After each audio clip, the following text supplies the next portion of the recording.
What's something that's heavily outdated but you love using anyway, assuming you could, in theory, replace that thing? A physical calculator. Especially the adding machine variety with big numbers that make clicking noises. I don't know why, but smartphone calculators suck in my opinion. Even in horizontal mode, it's much less convenient than the calculator I used in school, which I still use to this day. With physical buttons I make less typos, and also, it's much easier to do stuff with fractions or exponentials. I work in supply chain and I use a physical calculator all the time. Granted, it's my TI-84 from high school, but that thing is a necessity. I still use the clock, radio, alarm that my mom got me in 8th grade because I kept sleeping in. I'm 37 and it's still the only alarm obnoxious enough to reliably wake me up. I'm 39 and realized this morning I've had my alarm clock since high school. Same here, and I'm 46. Handwriting diaries. I find that my hand gets tired easily now though. Keep writing. Don't want your hand to get so easily tired. Man. My school got computers when I was in 8th grade, and I remember trying to write notes on paper my freshman year of high school and being like, what the actual F? Why does my arm hurt so much after just 3 sentences? The PS2 is pretty old now, but I still think it's brilliant. It had so many games, including one of my personal favorite PS2 games in The Simpsons Hit and Run. I would even go so far as to say that the PS2 is probably the best console ever made. The only one I can think of that can measure up is the SNES. It also had almost complete backwards compatibility with PS1 stuff, including the ability to read PS1 memory cards. So you could basically play any game from both the PS1 and PS2 eras on the PS2. And it was a DVD player. At the time, standalone DVD players cost almost the same as the PS2.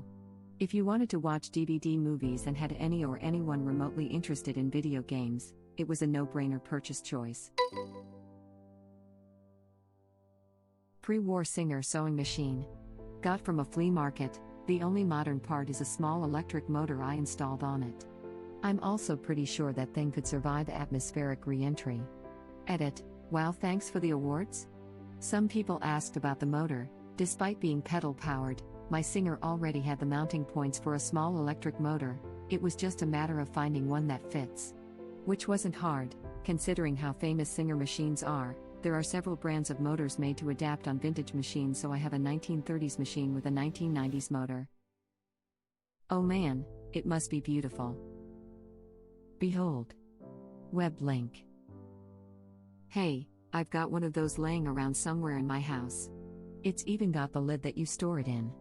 Any idea if it is worth anything?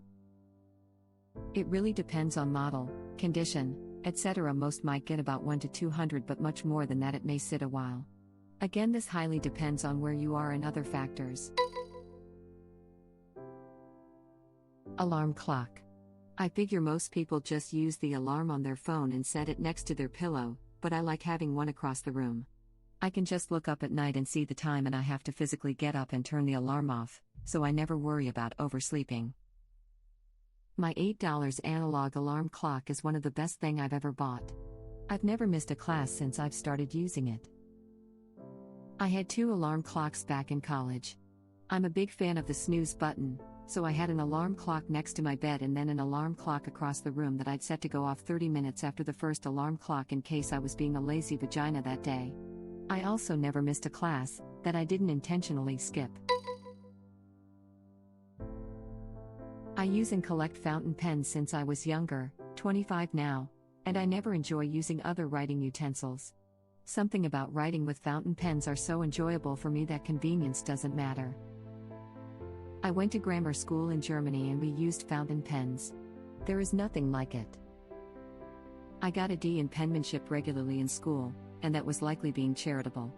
If I had to use a fountain pen, I'm afraid my homework would have looked like a Rorschach test. I happen to like fountain pens as well, and this is a common and, as a fellow person with bad handwriting, annoying misconception: you don't need to have good penmanship to enjoy using a superior writing instrument.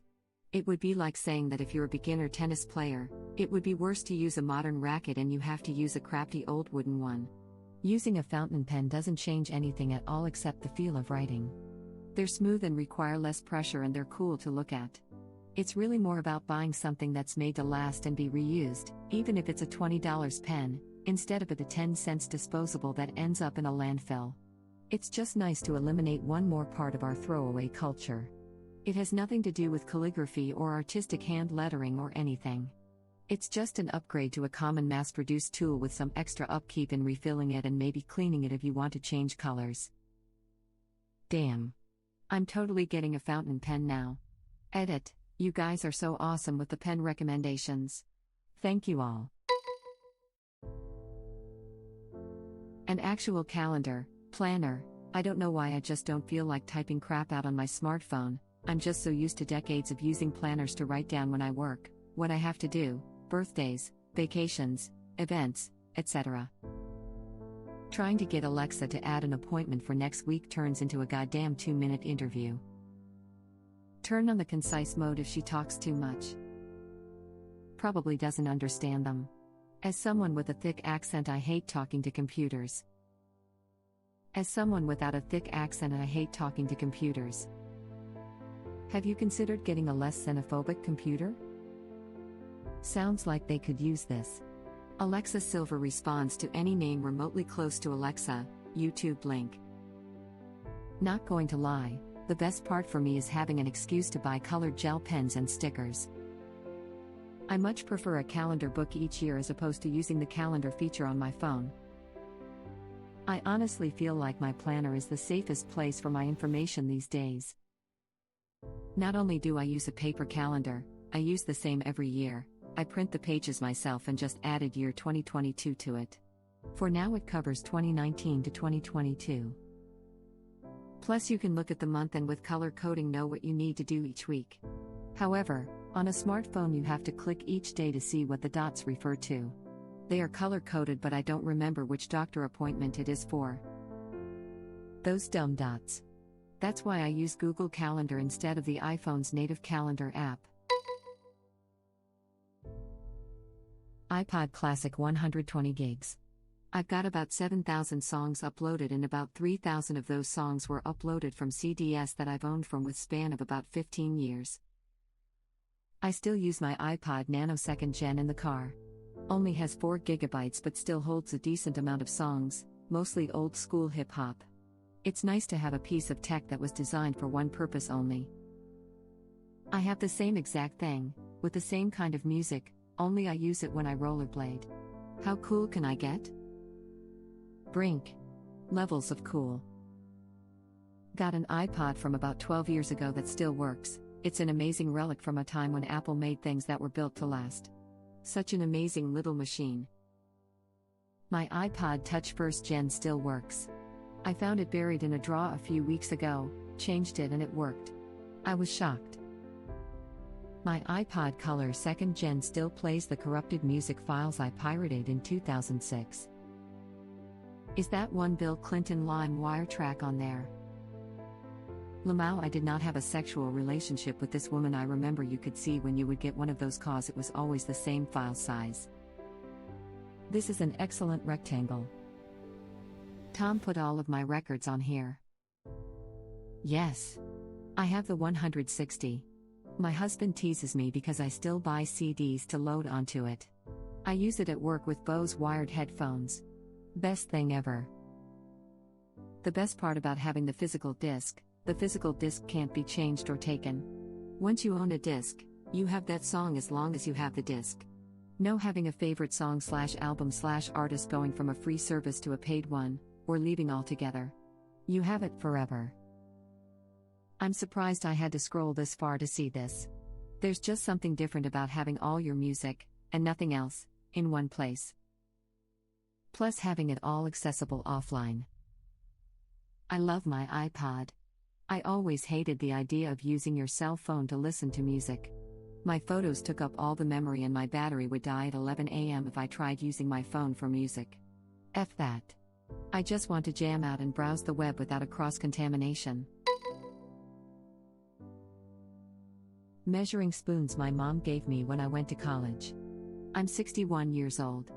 Edit. Wow. This is kind of amazing. Never expected this kind of response, much less any response at all. Now, if only I could post a pic. Be safe, my stranger best friends. Edit 2. Thank you so much for the awards, I'm not worthy. I bet they're metal. I hate the plastic ones that are sold today. The numbers wear off and they seem to get sticky, which is gross. I'm sure there are fancy ones I could buy, but I miss my mom's measuring spoons. Even Sharpie has stayed on my plastic ones better than whatever was used to print on them. I prefer taking notes on a paper pad and a Uniball pen. I can type over 100 WPS, it just sticks in my head better when I write it. Plus, there's something cathartic about doodling in the margins when there's no substance to what's being said. Edit. 100 WPM. No, I'm not a robot. I can type over 100 WPS. Wow, I wish I typed that fast. I can only manage on average at most 40 words per minute. Clearly you've never had an argument in a chat room. Crafty as it might be, that's where I learned to type, not in the keyboarding classes I was required to take in school. An argument in a chat room. I remember my cousins and friends mentioning this was what helped make their typing skills a lot better. I'm old. I took typing on an IBM Selectric in 7th grade in 1981. At that time I peaked at 42 WPM, also second fastest in the class behind 45 WPM. All my adult life I just assumed I typed about 45. But, 20 years ago I was a graphic designer and copywriter. I apparently got faster without putting any effort into it. I took one of those online speed typing tests and topped it out at 102. I'll admit most days I'm probably just in the high 80s though. It is nice being able to compose at nearly the speed of speech though. Man, I wish I had taken a typing class. I'm 28. That stuff wasn't offered at any school I went to. My mom did take it in high school in the late 70s though, and it got her a really well-paying secretarial job when she was only 19. I got my typing chops being a teenage emo kid with a LiveJournal account. I'm 43, and took typing in 9th grade. I'm now a teacher, but I'll tell all my students that the most valuable thing I learned in school was typing. We're doing them a disservice by not teaching it anymore, especially since they all have laptops now. We learned typing in 9th grade too. I'm 29. But it was pretty much exclusively taught through Mavis Beacon, which didn't really help at all. The main reason I'm a fast typist is 15 years of World of Warcraft. Nothing makes you learn how to type faster than healing a raid without a mic and frantically typing instructions to people while trying not to stand in fire. Good old Mavis Bacon as it was, not so, lovingly called in our school. You could skip lessons in that and get really good at typing certain ones. I averaged 132 WPM on the ones I skipped to constantly. Granted, I actually type pretty fast, but 132 is a stretch for me, haha. So easily gamed. The key is to practice. 10 minutes a day for a few weeks on a typing site and you'll notice a clear difference. I went from literally not being able to touch type to averaging 80 WPM in under a month. Hard agree. I also can type around that speed, but handwriting is leaps and bounds better for me to learn something. Slowing my brain down enough to write the words gives them much more meaning. It's like the difference between highlighting a passage and actually copying it down. Though I've switched to fountain pens. So smooth. Paper sticky notes. I write thoughts down as they come to mind, and stick these things on the walls, on my car's dashboard, on the fridge, on my 6-year-old son, etc. As a business owner, I can confirm these are a godsend. I have sticky notes everywhere.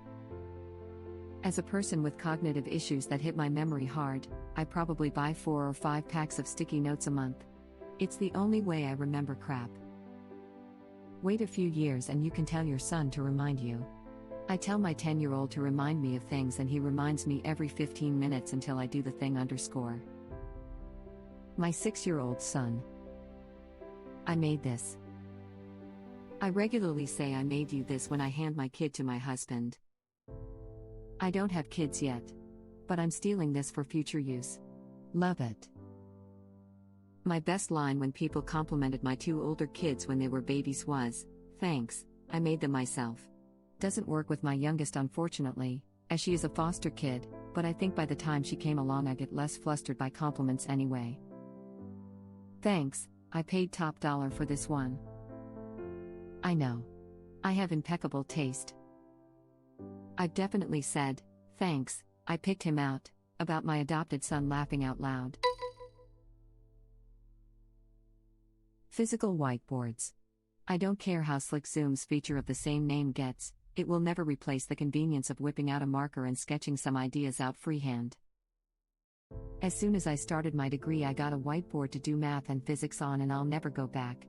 I find I make way less mistakes than on paper because I can really space out my work. Same. I hung a classroom-size whiteboard in my apartment during my bachelor's degree that I took from behind a school dumpster. That thing was the best way to work my physics problems and then eventually coding problems. During my bachelor's degree that I took from behind a school dumpster still sounds better than my school. It's practically the only way you properly brainstorm. We also can't put Robert Reich out of his retirement job as a professional YouTube whiteboard artist. What does he draw? He was the Secretary of Labor for Bill Clinton, and he makes informational videos about economics and stuff today, always using his trusty whiteboard, and he can just do amazing looking graphs and stuff so quickly. I'm sure he rehearses it before filming, but it's still so clever and his drawings make it easy to understand. Never heard of the guy, but you make him sound interesting and I like graphs. I'll check them out. He's like the Bob Ross of board meetings. Here we have a happy little fiscal downturn, don't worry about it, we'll make into something nice. Half of floors 3 to 8 get let go the next day. My university's math and physics department still has largely chalkboards. During my foundational series of classes, I fell in love with them. It's so much easier to write with chalk compared to dry erase because you can use your whole arm, not just your wrist. The problem is, good chalkboards are super expensive. I take a whiteboard any day over a digital one though. I have a mini one I use all the time for tutoring and fleshing out project designs. It's just so much faster than using a computer.